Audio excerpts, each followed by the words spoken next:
మీ ఎలాంటి వ్యాపార ప్రకటనలకైనా వెంటనే మా ఛానల్ సంప్రదించండి. అందరికి నమస్కారం. నేను శిరీష. ప్రస్తుతం మనతో పాటు ఉన్నారు ప్రముఖ జ్యోతిష్య వాచస్పతి బ్రహ్మశ్రీ పోతికూచి చంద్రమౌళి శాస్త్రి గారు. గురుగారితో మాట్లాడదాం. నమస్కారం గురుగారు. ఓం శ్రీమాత్రే నమః. గురుగారు, విశేషంగా ఈ ఏప్రిల్ మాసంలో మకర రాశి వారికి ఎలా ఉండబోతుందంటారు? ఎలాంటి జాగ్రత్తలు తీసుకోవచ్చు అంటారు? ఓం నమో నారాయణాయ. మకర రాశి వారికి ఈ యొక్క ఏప్రిల్ మాసంలో గ్రహాల యొక్క స్థితిగతులను కనుక మనం గమనించినట్లయితే, 3వ స్థానంలో సంచరిస్తున్నటువంటి కుజగ్రహము, శనిగ్రహము, రవిగ్రహము, ఈ 3 గ్రహాలు అత్యంత యోగప్రదమైనటువంటి కాలాన్ని సూచిస్తున్నాయి. అట్లాగే ఏప్రిల్ 15 నుంచి సూర్యగ్రహము 4థ స్థానంలో ఉచ్చస్థితిలో ప్రయాణించటం అనేటటువంటిది కొంత ఇబ్బందికరమైనటువంటి కాలంగా చూసుకోవాలి మకర రాశి వారు. అష్టమంలో ఉన్నటువంటి కేతువు ఎన్నో ప్రతిబంధకాలని, కొన్ని మృత్యు సంఘటిత విషయాలని సూచిస్తున్నాడు. 6వ స్థానంలో సంచరిస్తున్నటువంటి గురుగ్రహము కొంత అనారోగ్య స్థితులని, అట్లాగే శత్రు వృద్ధిని, ముఖ్యంగా ఏదైనా సరే రుణ బాధల్ని కూడా ఓ పట్టాన తెమల్చకుండా ఆలస్యం చేసేటటువంటి పరిస్థితుల్ని సూచిస్తుంది. ఈ యొక్క మకర రాశి వారికి ద్వితీయంలో ఉన్నటువంటి రాహుగ్రహం, అట్లాగే ఏప్రిల్ 11వ తేదీ వరకు కూడా బుధుడు యొక్క యుతి, అంటే బుధరాహువులు ద్వితీయంలో ఉండటం అనేటటువంటిది అప్పుల బాధ రోజు రోజుకి పెరగటాన్ని సూచిస్తూ ఉంటుంది. కాబట్టి ఏదైనా అప్పులు తీరుద్దాం అనుకున్నా అవి తీర్చలేని పరిస్థితిని, అంటే మనసులో సంకల్పించుకుంటారు. కొన్ని నిర్ణయాలు కుటుంబంతో కూర్చొని సూచించుకుంటారు, ఈ నెలలో ఎట్లయినా సరే అప్పులు తీర్చాలి అనేటటువంటి ఆ మానసిక స్థితిని ప్రిపేర్ చేస్తూ ఉంటారు. కానీ ఇక్కడ రాహుగ్రహంతో కలవటం ద్వారా కొన్ని నిర్ణయాలలో అప్పటికప్పుడు మార్పులు చేర్పులు కలగటం ద్వారా తీర్చేటటువంటి అప్పుని కాస్త గృహ అవసరాల నిమిత్తం ఖర్చు పెట్టే పరిస్థితి కలుగుతుంది. ఏదో ఒక రకంగా అయితే ఖర్చు అవుతుంది. ఒకటి అనుకుంటే అది కాస్త బుద్ధి వక్రీకరించి ఇంకోటి అవుతుంది. ఎందుకంటే 11 తర్వాత ఏప్రిల్లో బుధుడు నీచ స్థితికి వెళ్ళి 3వ స్థానంలో అక్కడ వాళ్ళతో 3 గ్రహాలతో కలుస్తాడు. దాని ద్వారా ఏంటంటే ఆకస్మికంగా తండ్రి గారి పరమైనటువంటి విషయాల యందు, ఏదైనా ఉద్యోగంలో కొన్ని మార్పులు జరుగుతాయి అనుకున్నటువంటి విషయాల పరంగా వీరు కొంత ధనాన్ని ఖర్చు పెట్టాల్సిన పరిస్థితి. మరి కుటుంబ వాతావరణం ఎలా ఉంటుందంటారు? కుటుంబ వాతావరణం కొంచెం ఇబ్బందిగా ఉంటుందమ్మా ఈ మకర రాశి వారికి. ఎందుకంటే రాహుగ్రహ స్థితి సరిగ్గా లేదు. వీరేంటంటే మకర రాశి వారు ఎటు నుంచి ఏ సమస్య వచ్చినా వీరు మౌనంగా ఉంటారు అన్ని సమయాల్లో. ఆ మౌనంగా ఉన్నా కూడా అది అంత మంచిది కాదు. ఎందుకంటే మౌనంగా ఉంటే అవతల వాడికి ఏం చేయాలో, ఏం చెప్పాలో, అసలు వాడు ఏం చేస్తున్నాడో వాడికే తెలియదు కదా. అవసరమైతే ఒక 4 అడుగులు ముందుకు వేసి, అరే నాయనా నువ్వు ఇలా చేయకూడదు, ఇలా చెయ్యాలి, నా మనసుకి నచ్చలేదు, ఇట్లా ఉండు అని చెప్పగలిగే స్టామినా ఉండాలి. అక్కడ ఏంటంటే వీళ్ళ మానసిక ఆలోచనలు లోపల గుప్తంగా పెట్టుకుంటారు, బయటికి ప్రదర్శించరు. దానివల్ల ఏం చేయాలో అవతల వాడికి తెలియక వీరికి ఉండేటటువంటి కొన్ని సంశయాల వలన అవమానాలు, అనుమానాలు, వీటి వలన కూడా కొన్ని కోల్పోయే పరిస్థితి వస్తుంది. ఇది భార్యాభర్తలు జాగ్రత్తగా మాట్లాడుకుంటూ ముందుకు వెళ్ళాలి. లోకజ్ఞానం అనేది తెలుసుకోవడం చాలా మంచిది మకర రాశి వారు. లేదా గవర్నమెంట్ త్రూ ఏదైనా గృహపరమైనటువంటి ఇబ్బందులు రావటం, గృహ కట్టడాలు, లేకపోతే గృహానికి సంబంధించినటువంటి వస్తువుల పరంగా కొంత ఖర్చు అవ్వడం అనేటటువంటిది వీరికి పరంపరగా సాగుతుంది ఈ యొక్క మాసంలో. ఎందుకంటే అమ్మ, ఎంత కాదనుకున్నా పాపగ్రహాలు 3లో ఉండటం అనేటటువంటిది అత్యంత యోగప్రదమే, కాదనట్ల.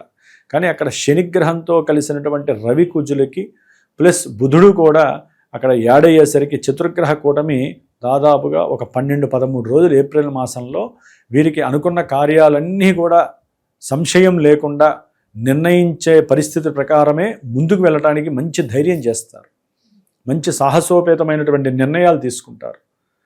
కానీ అవి జరగకపోవటానికి చాలా కారణాలు ఈ యొక్క మిత్రత్వ శత్రుత్వాలు. వీటి వలన ఏంటంటే ముందుకు వెళ్తారు, మళ్ళీ ఎందుకో తెలియకుండా మనసు సహకరించకో, బుద్ధి సరిగ్గా ఆ సమయంలో వారికి తటస్థమైపోయో, ఇది కాదు ఇంకోటి చేద్దాం, ఇంకోసారి చేద్దాం అని చెప్పి వాయిదాలు వేసుకుంటారు. అట్లాగే చదువుకునేటటువంటి విద్యార్థుల విషయంలోకి వస్తే కనుక విద్యాపరంగా ఆసక్తి తగ్గిపోతుంది. సరిగ్గా కాలేజీకి వెళ్ళాలి, స్కూల్స్కి వెళ్ళాలి అనుకుంటారు, కానీ ఆరోగ్యరీత్యా ఏదో ఒక ఇబ్బంది వీరిని వేధిస్తూ ఉంటుంది. దానివలన వీరు కాలేజీలకి స్కూల్స్కి వెళ్ళలేక చదువు యందు సరైనటువంటి నిమగ్నం కాలేక ఇబ్బందులు పడేటటువంటి పరిస్థితి కలుగజేస్తుంది. ఎందుకంటే అమ్మ రాహుకేతువులు ఎప్పుడైతే ఆలోచన స్థానము కుటుంబ స్థానంలో ఉన్నారో, ఆ 8వ భావంలో 8వ స్థానంలో కేతు ఉన్నాడో ఆకస్మికంగా కుటుంబపరమైనటువంటి ఆర్థిక సమస్యలు కావచ్చు, ఎన్నో ఇబ్బందులు కావచ్చు, వీరిని ఓ పట్టాన ఏ పనిని కూడా చెయ్యనివ్వు. లెక్క ప్రకారం మకర రాశి వారికి సూపరమ్మ ఈ నెలలో అని చెప్పేసేయచ్చు. కానీ ఇక్కడ ఎన్నో రకాలైనటువంటి మేము గ్రహాల యొక్క యుతుల్ని గమనిస్తే కనుక చాలా తటస్థమైనటువంటి మిశ్రమమైనటువంటి ఫలితాలను కలుగజేసే అవకాశం ఉంటుంది. ఆర్థికంగా నిలబడాలి అంటే కోరికల్ని కాస్త అదుపులో పెట్టుకోవాలి. అట్లాగే ఏదైనా ప్రయాణాలు చేస్తున్నప్పుడు వీరికి అనుకోని కొన్ని సంఘటనల వలన ప్రయాణాలు పోస్ట్పోన్ అవటం అనేటటువంటి కూడా జరుగుతుంది. అట్లాగే ఏదైనా ఒక గృహాన్ని భూముల్ని అమ్ముదాం అనుకున్నా సరే వాటిల్లో కూడా డబ్బులు ఇచ్చే స్థితుల్లో లేట్ అవ్వటం, దాని ద్వారా ఇరువురి మధ్య సంభాషణ ఒక స్టేజ్ని దాటి వెళ్ళిపోవటం, అంటే బుద్ధి కూడా పనిచేయలేని స్థితికి వెళ్ళిపోతూ ఉంటుంది. కొంతమంది ఉన్నతమైనటువంటి విద్యల కోసమని గవర్నమెంట్కి అంటే వేరే దేశాలకి సంబంధించినటువంటి అప్పీల్ చేసుకుంటారు, పాస్పోర్ట్లు వీసాలు, ఇవి కూడా రావడానికి చాలా అవకాశాలు ఉన్నాయి. కొంచెం ఆలస్యం అవుతుంది, అది వీరు తట్టుకోలేరు.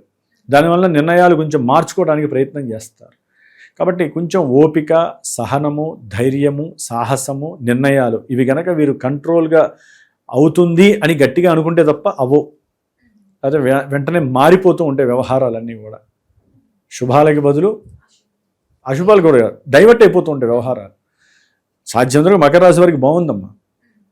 కాకపోతే ఏంటంటే చెప్పాక మ్యూచువల్ గ్రహాలు సరిగ్గా లేకపోవటం వలన ఆలోచనల మీద ప్రభావం ఎక్కువ పడుతూ ఉంటుంది. ఏదనుకున్నా కంపల్సరీ ఇంకోటి జరిగిపోతూ ఉంటుంది, దానికి ఆపోజిటా. అందుకనే కొంచెం వీరు ఆలోచన ఎందు నిమగ్నమై ఓపికగా పట్టుదలగా ఆవేశపూరితమైనటువంటి నిర్ణయాలు కాకుండా ఆలోచనాపరంగా చేస్తే ఆరోగ్యం బాగుంటుంది, ధనము ఖర్చు వస్తుంది, కుటుంబంలో ఎన్ని గొడవలున్నా వాటిని తట్టుకునే పరిస్థితి కలుగుతుంది. వీరు చేసే ప్రతి స్వయం నిర్ణయాత్మక పనుల్లో మంచి సిద్ధి కలుగుతుంది. శని భగవానుడు అక్కడ ఉండడం వల్ల చాలా మంచి జరుగుతుంది. దూర ప్రయాణాలకు సంబంధించిన విద్యలు కూడా అనుకూలంగా ఉంటాయి. ఓపిక ఉండాలి. కుజుడు ఉండేసరికి ఓపిక నశిస్తుంది, నిర్ణయాలన్నీ చాలా ఫాస్ట్గా చేసేస్తాడు. శని ఏమో ఆగరానాయన నా మకర రాశి నాదిరా బాబు, కొంచెం ఓపిక పట్టు, ఎందుకు టెన్షన్ పడతావు అంటాడు. నేను ఎట్లా ఊరుకుంటాను, నువ్వేవాడు నేను అన్నట్టుకంటే నీడి కుజుడు. ఇక బుధుడు వస్తాడు, బుధుడు వచ్చి తెక్క పనులన్నీ చేస్తూ ఉంటాడు. ఈయనే ఆయనకి పడదు ఆ స్థానం, నీచ స్థితి పొంది ఉంటాడు. దానివల్ల ఏంటంటే కొంతమంది ఎగ్జామ్స్కి సంబంధించినటువంటి వ్రాత పరీక్షలు రాస్తూ ఉంటారు. వారికి ఏంటంటే చక్కగా చదువుకుంటారు, కానీ ఎగ్జామ్స్ దగ్గరికి వచ్చేసరికి తెలియని భయం వస్తుంది, ధైర్యం కోల్పోయే పరిస్థితి. వాళ్ళని ఎవరినన్నా పుషింగ్ చేయాలి, పుషింగ్ చేస్తే మళ్ళీ కొంచెం ముందుకు వెళ్ళి రాయగలుగుతారు. అంటే నువ్వు బాగా రాస్తావు, బాగా చదువు, ఏదో ఒకటి, అరే బాబు నువ్వు చదువుకున్నావు కదరా, ఎందుకు రాయలేకపోతున్నావు అని చెప్పి, నువ్వు రాయగలవు, నువ్వు గట్టిగా అనుకో అని చెప్పి ఎవరో ఒకరు అవతల వ్యక్తులు కాస్త వీళ్ళని ఏదైనా ప్రోద్బలం చేయగలిగితే కొంత వీరు సంశయం లేకుండా ముందుకు వెళ్ళటానికి. ఎందుకంటే అమ్మ బుధగ్రహం పూర్తిగా నీచ స్థితిని పొందడం అనేటటువంటిది వీరు కొంత భయాన్ని కలుగజేసే పరిస్థితి. అవమానాలు ఎక్కువ పడుతూ ఉంటారు, అనుమానాలు ఎక్కువ అవుతూ ఉంటాయి, అర్థం కానటువంటి పరిస్థితులు. చివరికి ప్రయాణ సౌఖ్యం కూడా వీరు పొందలేరు. ప్రయాణాలు చేస్తూ సమయంలో కూడా ఎక్కడికి వెళ్ళాలి, ఒక ఇటు వెళ్దామా, లేదు ఇటు వెళ్దామా, ఇదే ఈ తర్కంతోనే ఈ మానసికంగా వీరి యొక్క బుద్ధి చాతుర్యత సరిగ్గా లేక తెలివితేటలు మందంగా అయిపోయి వీరు ఏం చేస్తున్నారు వీరికి తెలియదు, ఎటు పోవాలో వీళ్ళకే తెలియదు. అటువంటి పరిస్థితులు గోల్మాలుగా కనిపిస్తున్నాయమ్మా. కాబట్టి వీరు ఒకటే పని చేయాలి, వీరల్లా కాస్త ఇంట్లో సుబ్రహ్మణ్య ఆరాధన చేసుకోవాలి. వీలుంటే కాస్త దక్షిణామూర్తి జపాన్ని నిత్యము ధ్యానం చేస్తూ ఉంటే నేను చెప్పినటువంటి ప్రతిదీ బుద్ధికి సంబంధించింది. కానీ ముఖ్యంగా భార్య భర్తలు వీరు కొంచెం జాగ్రత్తగా సంభాషించుకోవడం ముఖ్యం. అంతేగాని నాకు ఈ సౌకర్యం లేదు, నాకు ఈ సౌఖ్యం లేదు అని చెప్పి ఎవరికి వాళ్ళే అనుకున్నారనుకోండి, అది కాస్త లేనిపోని బెడదలకి గురి చేసే అవకాశం ఉంది. మరి గృహయోగం వాహనయోగం ఉందంటారా? గృహయోగము అనేటటువంటిది కొంత కష్టమేనమ్మా. అది అనుకుంటారు కానీ జరగదు. ఇందాక అదే చెప్పాను కదా, గృహయోగము వాహన యోగము కోరిక బాగా అభీష్టంగా ఉంటుంది. వెళ్తారు, అదేదో విండో షాపింగ్ అంటారు, అవన్నీ చూసొస్తారు, కానీ పనులు జరగనివ్వరు. గ్రహాలు అట్లా ఉన్నాయి. మిత్రులు కలిసి ఉంటే పర్వాలేదు, శత్రువులు కలిసి ఉంటే వాళ్ళు అనుకున్న నిర్ణయాలు సాగటం ఒక రకంగా చెప్పాలంటే లాంగ్గా జరుగుతాయి. అంటే ఆ లోపల వేరే గ్రహాల యొక్క స్థితిగతులు మారిపోయి సిచ్యువేషన్స్ ఇంకోలా మారిపోతాయి. కాబట్టి వీళ్ళు కొంచెం విద్యార్థులైతే కనుకమ్మ ఈ ఏప్రిల్ నెలలో 14వ తేదీ నుంచి కూడా కాస్త సూర్యనారాయణుడి యొక్క కవచపారాయణ, ఆదిత్య హృదయ స్తోత్రాన్ని, లేకపోతే సూర్య అష్టకాన్ని కానీ, సూర్య నమస్కారాలు కానీ చేయటం ద్వారా అఖండమైనటువంటి ఆకస్మికంగా మంచి ప్రమోషన్స్ వస్తాయి. విద్యలో ప్రమోషన్స్ అంటే గవర్నమెంట్ వీళ్ళని గుర్తించటం, విద్యకి సంబంధించినంత వరకు వీరికి ఏదైనా కాస్త సహాయ సహకారాలు అందించడం అనేవి జరగడానికి మెండుగా ఉంటాయి. వీరు తమ యొక్క శక్తిని ప్రదర్శించగలిగితే ఎట్లా సూర్య నమస్కారాలు ఆయన్ని ధ్యానం చేసుకోవాలి 15 నుంచి కూడా. కాబట్టి ఈ విధంగా చేసుకుంటూ నిర్ణయాలు జాగ్రత్తగా తీసుకుంటే వీరికి ఉన్నటువంటి కొన్ని ఇబ్బందులు తొలగటానికి వీరికి వీరే స్వయం కృషి చేయాలి. ఇది ఒక్కటి గుర్తుపెట్టుకోవాలమ్మా. గురుగారు, మరి ఈ మాసంలో ఏ దైవారాధన కలిసి వస్తుందంటారు? ఎక్కువగా గణపతి ఆరాధన చేసుకోవటం, ఇందాక చెప్పినట్టుగా సూర్యాష్టకాన్ని పారాయణ చేయటం, అట్లాగే దక్షిణామూర్తి యొక్క ఆరాధన వీరికి ఉన్నంతలో చాలా వరకు అప్పులు తీరిపోతాయి. ఆయన ఆరాధన వలన జ్ఞానం వికసిస్తుంది, బుద్ధి సరిగ్గా చతురతతో పనిచేస్తుంది. ఆకస్మికంగా వచ్చేటటువంటి కొన్ని ప్రమాదాల నుంచి వీరు గట్టెక్కిచ్చే ప్రయత్నం కూడా ఈ యొక్క దేవతారాధన వల్ల కలుగుతుంది. గురుగారు, మొత్తం మీద ఏప్రిల్ మాసంలో మకర రాశి వారికి ఎలా ఉండబోతుంది, ఎలాంటి జాగ్రత్తలు తీసుకోవాలో తెలియజేసినందుకు ధన్యవాదాలండి. శుభమస్తు.